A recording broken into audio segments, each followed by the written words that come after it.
காலுக்காக ஒரு நாள் பீஸா இருக்கிற கடைக்கு போச்சு. இது என்ன உணவுன்னு தெரியலையே, வித்தியாசமா இருக்கு. இந்த பார்த்தா பீஸான்னு எழுதிருக்கு.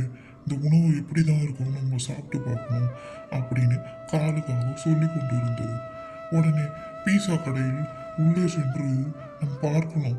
இது ஏதோ பீஸா அப்படியே புதுசாக உணவு சொல்கிறாங்க, இதை சாப்பிட்டு பார்க்கலாம், அது எப்படி தான் இருக்கிறது, அதன் ருசி எப்படி தான் இருக்கிறது என்று நாம் பார்க்கலாம். அடடா, நம்மளுக்காகவே இந்த பீஸாவை யாரோ போட்டிருக்காங்களே, இது வீணான பீஸான்னு நினைக்கிறேன். இதை சாப்பிட்டு பார்க்கலாம். நம்ம கோரி கிட்ட எடுத்துகிட்டு போய் இந்த பீஸாவை கொடுத்து பார்க்கலாம். இது ருசி எப்படி இருக்குன்னு பார்க்கலாம். பின்பு கோரி கிட்டையும் நம்ம கொடுக்கலாம் அப்படின்னு காலுக்காக சொல்லி கொண்டு இருந்தது. அந்த பீஸாவை பார்த்தவுடன் அந்த காலுக்காகத்திற்கு மிகவும் மகிழ்ச்சியாக இருந்தது. மனிதர்கள் இந்த உணவை தான் ரொம்ப விரும்பி சாப்பிட்றாங்க. இது வெளிநாட்டுக்காரங்க கண்டுபிடிச்ச உணவு. இந்த உணவை நாமளும் சாப்பிட்டு பார்க்கலாம், எப்படி தான் இருக்குது இதோட டேஸ்ட்டு அப்படின்னு காலுக்காக சொல்லி கொண்டு இருந்தது. ஒரு பெரிய புளிய மரத்தில் காலுக்காகவும் கோரிக்காகவும் வாழ்ந்து வந்தன. அந்த காலுக்காகவும் அந்த பீஸாவை எடுத்துட்டு அங்கே போச்சு. இதை பார்த்தா கோரி ரொம்ப சந்தோஷப்படுவான். இந்த பீஸாவை சாப்பிட்டானா அந்த ருசி அவளுக்கு பிடிச்சு போயிடும். நாம் தினமும் அரிசி பழம் அதை மட்டும் சாப்பிட்றோம், இதையும் சாப்பிட்டா கோரி ரொம்ப பிடிக்கும்னு நினைக்கிறேன் அப்படின்னு காலுக்காக சொல்லி கொண்டு இருந்து வீட்டுக்குள் சென்று கோரி கிட்ட இந்த பீஸாவை கொடுத்துடலாம். அப்போதான் கோரி மிகவும் மகிழ்ச்சியா இருப்பான். கோரி, இங்க பாரு, நான் உனக்காக பீஸா எடுத்துட்டு வந்திருக்கேன், இங்க கொஞ்சம் திரும்பி பாரு கோரி. அப்படியா காலேஜி, இது வட்டமா இருக்கு, இது என்ன உணவு? இது ரொட்டி போலவும் இருக்கு, மேல ஏதோ சுவையான பொருட்கள்லாம் போட்டிருக்கு, இது என்னன்னே தெரியலையே காலேஜி. இதை சாப்பிட்டு பாரு கோரி, ரொம்ப சுவையா இருக்கும். நீ சாப்பிட்டேன்னா இந்த சுவை உனக்கு ரொம்ப பிடிச்சி போயிடும். இது வெளிநாட்டுக்காரங்க உணவு, நீ சாப்பிட்டு பாரு. இதை நம்ம வீட்டில் நாமளும் செய்யலாம். இதுக்கு தேவையான மாவு, டொமேட்டோ சாஸு எல்லாம் நீ எடுத்துட்டு வரியா கோரி? டீ கடையில் போயிட்டு சீஸு எல்லாம் வாங்கிட்டு வா கோரி. நம்ம வீட்டில் நம்மளும் இதே போல் பீஸா செஞ்சு ருசிச்சு சாப்பிடலாம்.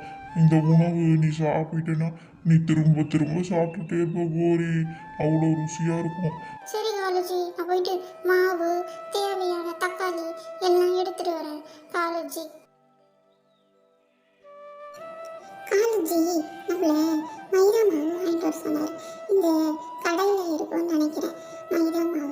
அதை வாங்கிட்டு போய் நம்ம வீட்டில் பீஸா செய்யலாம் அப்படி கோரி சொல்லி கொண்டு இருந்தது. பின்பு டொமேட்டோ சாஸ் செய்யறதுக்கு காலேஜி தக்காளியும் கேட்டார். நம்ம வயலுக்கு போயிட்டு கொஞ்சம் தேவையான தக்காளியை எடுத்துக்கோம், டொமேட்டோ சாஸ் செஞ்சால் பீஸா ரொம்ப ருசியாக இருக்கும் அப்படின்னு காலேஜி சொல்கிறாரு. நம்ம இன்னைக்கு வீட்டில் பீஸா செஞ்சு ருசிச்சு சாப்பிடலாம் அப்படின்னு கோரிகளும் சொல்லி கொண்டு இருந்தது. பின்பு சீஸ் போன்ற எல்லா பொருட்களையும் கோரிகளும் எடுத்துக்கொண்டு தன் வீட்டுக்கு புறப்படலாம் என்று ஏது காலேஜி சீக்கிரம் வர சொன்னாரு. நம்ம போவோம்.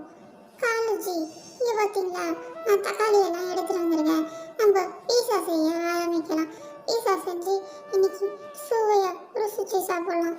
சரி கோரி, நம்ம உடனே தொடங்கலாம் பீஸா செய்ய. நான் மாவு பிசைகிறேன், நீ அப்புறமா தக்காளி சாஸு மேலே சீஸு எல்லாம் போடு கோரி. அப்போ தான் பீஸா ருசியாக இருக்கும். நம்ம பின்பு அடுப்பில் வச்சு இதை சுட்டு சாப்பிடலாம். சரியா கோரி? பீஸா சமைத்தவுடன் இரண்டு காகங்களும் துண்டு துண்டாக பீஸாவை பகிர்ந்து சாப்பிட்டார்கள்.